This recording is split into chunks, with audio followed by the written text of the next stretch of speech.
Suzume, where to begin? The latest feature-length anime film from Japanese darling director Makoto Shinkai has been long awaited and is finally upon us. I personally just got back from seeing the film yesterday, and the experience was much like the last time I watched any of his work, which is to say stunning, heartfelt, and deliciously character-centric. First things first, the film is directed and storyboarded by Shinkai himself, which is practically the same as calling it visually breathtaking. He's made a reputation for producing only the most gorgeous renditions of Japanese settings, rural or urban, and that same level of expertise is on full display here.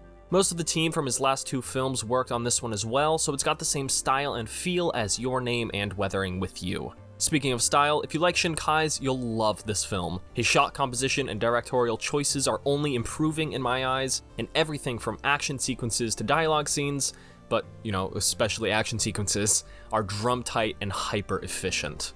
In terms of the story, it adopts one of my personal favorite act structurings, that being the 3 and 2. You've seen this before. The first half of the film plays out in a standard, if not predictable, 3-act structure, before complications force our protagonist to rethink things outside the box and swoop in with a broadened perspective to accomplish the impossible.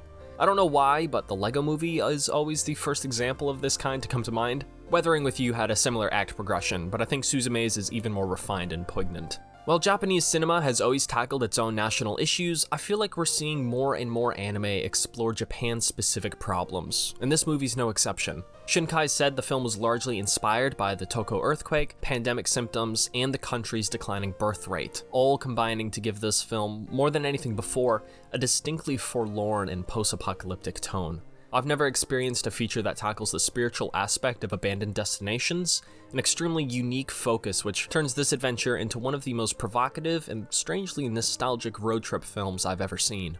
I found the actual mechanics of the plot difficult to understand in detail, but that's par for the course with Shinkai at the helm. Not all elements seem to make sense in the moment, and this film more than any other prompted me to rethink how the supernatural causes and effects correlate to one another and the characters' choices. He makes use of several magical mechanics he's used in past features. If you're familiar with Your Name, you'll definitely recognize what I mean.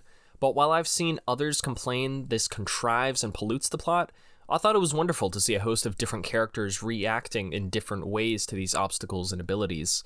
Ultimately, it's not important, of course, as with Shinkai, the how is never as crucial as the why. The details don't matter so long as the characters get where they need to be when they need to be there. Which, lends to the film feeling plot-driven most of the time, but at least there are never any decisions made out of character. And speaking of character, this film has a genuine and brilliant take on many personal themes like overcoming trauma, finding strength within yourself, and working with others for the greater good, even if it requires sacrifice. Makoto wanted to shy away from a centrally romantic relationship between both main characters, which I really appreciated, as it puts a fun spin on the core friendship and highlights teamwork and trust more than all the gushy-gushy feelings we normally associate with teen love stories. If we're grading this movie like a Common Sense media page, the positive role models criteria gets a 10 out of 5. Main character Suzume and the majority of the supporting cast are selfless, compassionate, and all too willing to go out of their way to help others. The kind of qualities you wish someone on Twitter had. And while this does prevent any real character drama from occurring, what little we see is dealt with fairly quickly, we've already established this is a plot-driven film. The threat is entirely external, not interpersonal. The threat. I did kind of roll my eyes when the story's main threat was explained, but the film is quick to assure you it doesn't matter. It's just the catalyst for our characters to undergo the transformation and development they need.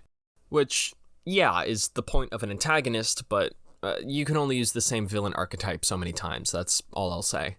I could also say that while I think Shinkai's individual directorial choices are improving, I didn't appreciate all of them. But that's completely subjective, and you don't want to hear about that. Not in this video, anyway. You want to know if this story is worth the time it takes to tell, and the answer to that is absolutely. Especially if you're already a Makoto Shinkai fan, you'll love every frame of this film. Honestly, I think this is some of his best work from both an execution and thematic narrative standpoint. The film takes a lot of the themes his previous works explored and opens them even wider, spinning some dynamics in a new way and offering a fresh, sincere look at how we overcome trauma. The message is delivered somewhat bluntly during the conclusion, but some things just need to be said bluntly. It could also be a translation thing, so I won't critique it too much. What else? you will be wonderfully rewarded if you're familiar with other historical anime films, especially Studio Ghibli's Whisper of the Heart. Not only are there some beautiful similarities in the elements used in each film, but the comedic references from one to the other had me legitimately laughing out loud in the theater. Such a treat.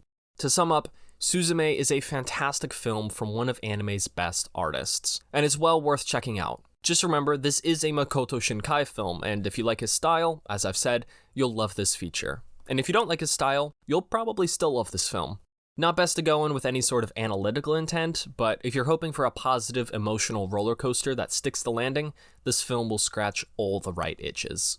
In the end, I rate Suzume 3 chair legs and a midnight karaoke session of Take Me Home Country Roads. Thank you for watching. I hope you enjoyed and found this review valuable in some way. I might do a full essay on this one just to work it out of my system, so let me know if you're interested in seeing that. Thank you all again for the recent support on the other videos. I have no idea what I'll watch next, but rest assured, I'll let you know what I think about it. Until then, I've been Gyro, you've been amazing, and I wish you only the best. Watch out for weird doors, and God bless ya.